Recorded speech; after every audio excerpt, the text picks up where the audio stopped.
Partie B, presque la même échelle, enfin la même situation, mais avec une échelle cette fois-ci qui a une pointe en B, et puis elle repose en A.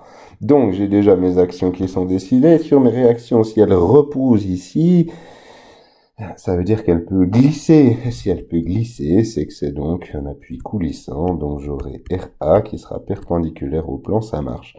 Donc ici, j'ai un appui articulé avec... Alors, je peux pas me tromper en le dessinant vers le haut, j'ai rien qui va vers le haut, j'ai forcément quelque chose qui va vers le haut pour compenser. Puis je peux pas me tromper, je vais la mettre vers la droite parce que j'ai déjà quelque chose qui va vers la gauche. Donc je sais que ma réaction se déroulera dans le cadran 1. Je lève le suspense d'entrée, je sais que c'est comme ça roule. Donc, j'ai ma somme des forces est égale à 0 comme première série d'équations. J'ai moins RA plus RBX est égal à 0, ce qui veut dire que RA sera égal à RBX. Ça, c'est cadeau. Ensuite, en Y, j'ai plus RBY moins ma pesanteur, moins mes 800 newtons que j'avais appelé F1 de l'autre côté, je vais garder F1, moins F1,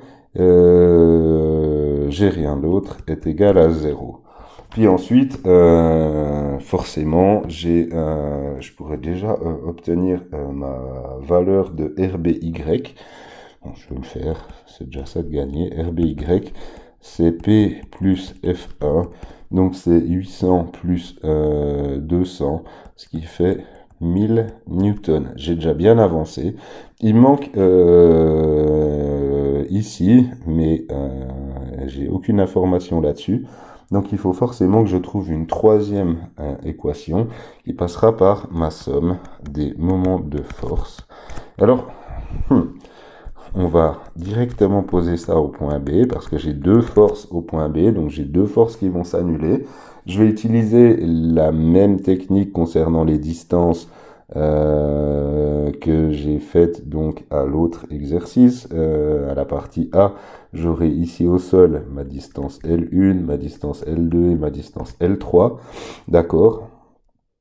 Quoique, moi, j'aurais pas la L3, ça sera pas celle-là.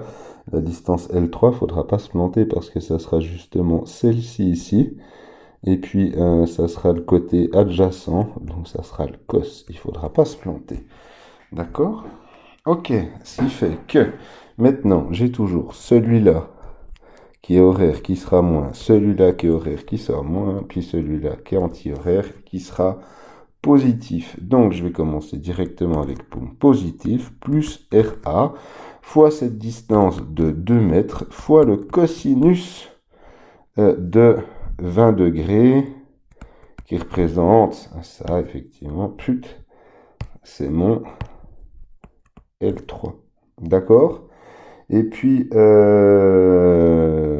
j'ai maintenant ma pesanteur moins P fois, je vais l'appeler ici L1, mais mon L1, soyons fous, je le développe, ça fait 0,9, puis je l'avais déjà vu cette fois-ci.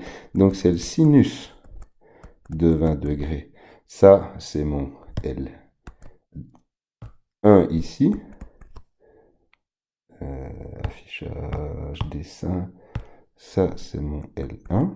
Et puis, j'ai encore cette force F1, moins F1, fois 0,9 plus 0,3, 1,2, fois sinus de 20 degrés. Et celui-ci, tchac, c'est mon L2. Ok? Le tout est égal à 0. J'ai que une inconnue, c'est RA. RA, c'est donc, si je prends ma barre de fraction pour faire joli, P qui vaut 200 fois 0,9 fois sinus de 20, plus F1 qui vaut 800 fois 1,2 fois sinus de 20, sur 2 fois cosinus de 20 degrés. Et si j'applique tout ça, j'obtiens 329 newtons. Donc, je peux revenir dans mon équation X qui me disait là en haut, ici que RA est égal à RBX, donc RA est égal à RBX, et puis je sais par définition que mon RBX, ça vaut aussi 329 newtons. Il faut encore que je donne, je suis dans le cadran 1 pour ma réaction RB, ce qui veut dire que je vais appliquer simplement Pythagore pour avoir sa valeur absolue. Ça sera RBX au carré plus RB Y au carré. J'obtiens, si je fais le calcul, 1053 newtons. Et puis l'alpha, j'ai pas de correction à faire, c'est tangente moins 1 de RBY sur RBX. Et j'obtiens quelque chose comme 71,8 degrés.